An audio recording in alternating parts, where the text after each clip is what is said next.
Барлықтарыңызға сәлем, каналға тіркеліп, лайк басуды ұмытпаңыздар. Алла елшісі саллаллаху алейхи уассаламның үмбетіне деген махаббаты. Мұсылман үмбеті Алла тағаланың елшісін жақсы көргені секілді, пайғамбарымыз да үмбетін өте қатты жақсы көрді.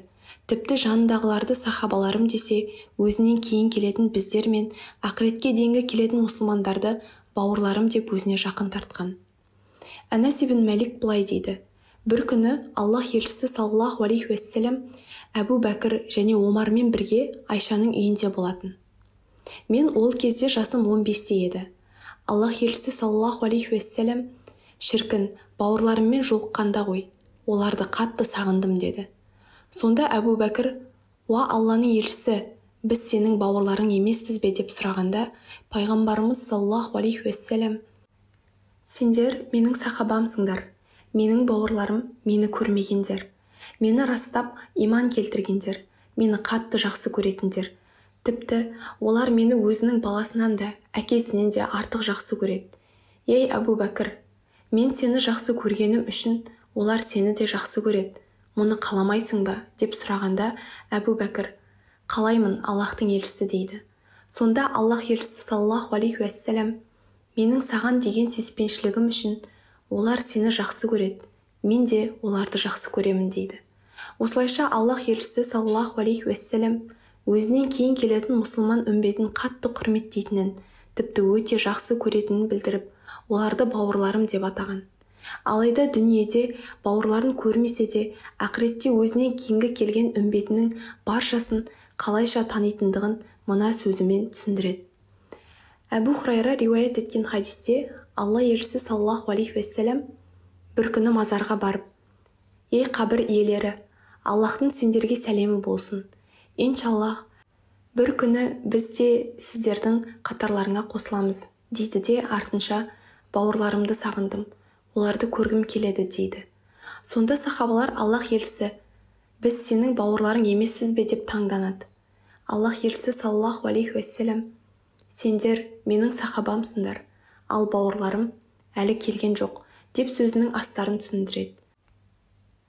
Артынша сахабалар Аллахтың елшісі: үмбетіңнен әлі келмегендерді қалайша танисың деп сұрағанда, Аллах елшісі саллаллаху алейхи уассалам: бір адамның маңдайы қасқа, аяқтары ала аты болса, оны бір топ қара аттардың ішінен тани ала ма деп сұрайды. Сахабалар: әрине тани алады деп жауап береді.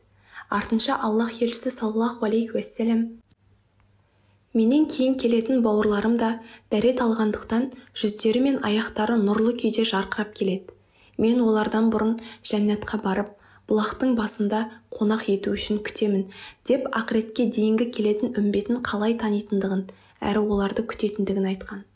Аллах елшісі саллаллаху алейхи уассалам өзін көрген сахабаларды да, өзінен ақыретке дейінгі келетін бауырларын да қатты жақсы көрді.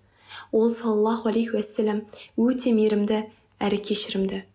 Құран кәрімде пайғамбарымыз Мұхаммедтің саллаллаху алейхи уассалам асқан мейірімді, үмбетіне жанашыр екендігін бейнелеп, үмбетінің қиналғаны оған ауыр келетінін білдіріп былай делінген: расында сендерге араларыңнан ардақты бір пайғамбар келді.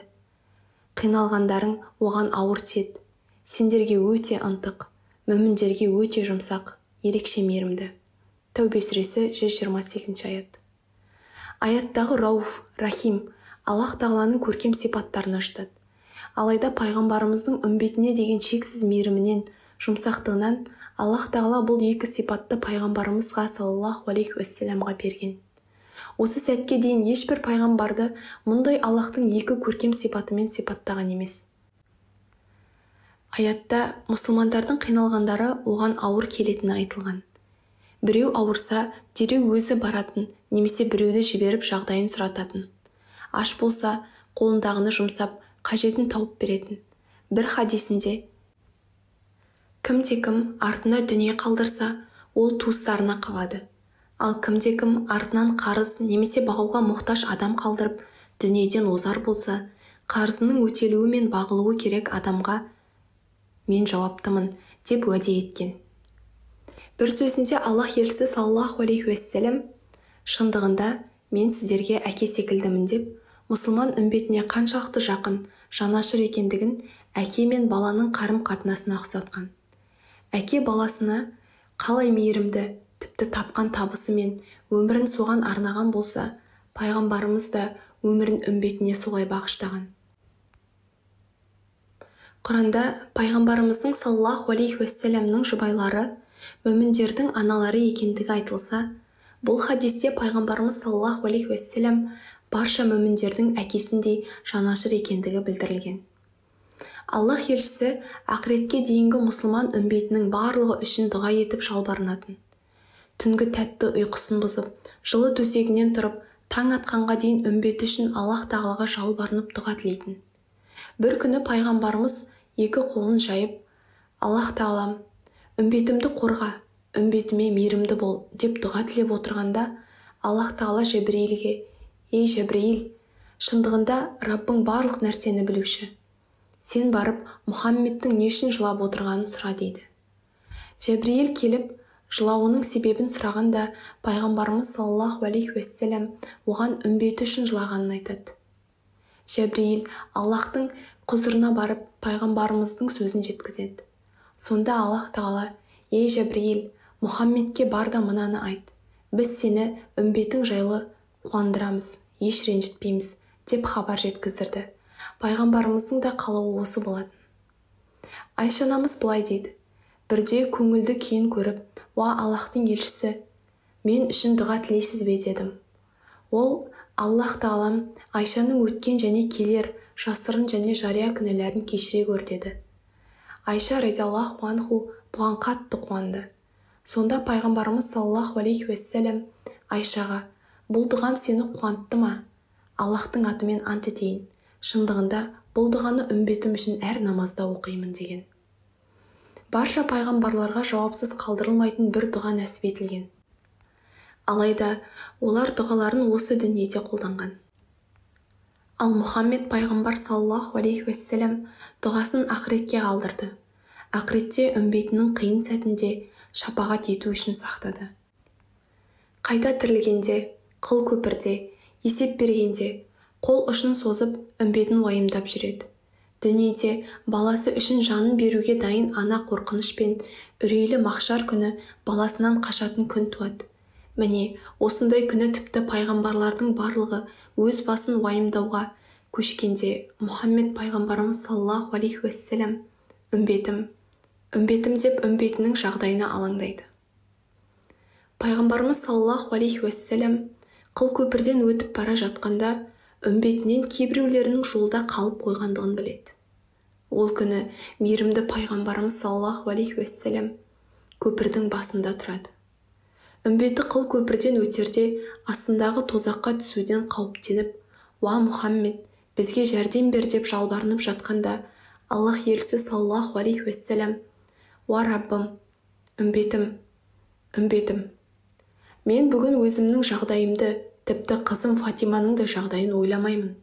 Мен үмбетімді қалаймын деп Аллахқа жалбарынады.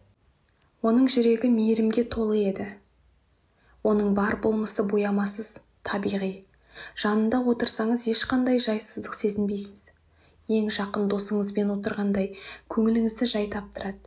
Оның табиғаты мен рухы сондай, ешқандай адам оның дәрежесіндей дәрежеге жете алмайды.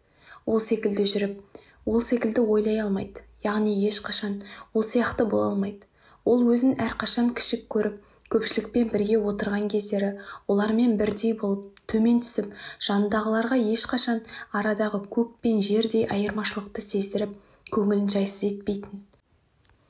Тектілік жағынан да адамдардың ең тектісі еді. Оны таныған жанның бәрінің жүрегі оған деген сүйіспеншілікке толы болатын. Әсіресе жанындағылар пайғамбарымызды саллаллаху алейхи уассалам бәрінен де артық көріп ардақтайтын. Әбу Бәкір радиаллаху анху ақырғы елшіге ең жақын болып, өзгелерден әлде қайда қатты жақсы көретін. Адамзат тарихында дәл осындай шексіз сүйіспеншілікке бөленген жан болған емес. Сол себепті ардақты пайғамбарымызға саллаллаху алейхи уассаламға мыңдаған салауаттар болғай. Аллах тағала өзіне лайықты құл, ардақты пайғамбарымыз Мұхаммедке оған Алланың салауаты мен сәлемі болсын, лайықты үмбет болуды нәсіп еткей. Назарларыңызға рахмет. Каналға тіркеліп, лайк басуды ұмытпаңыздар.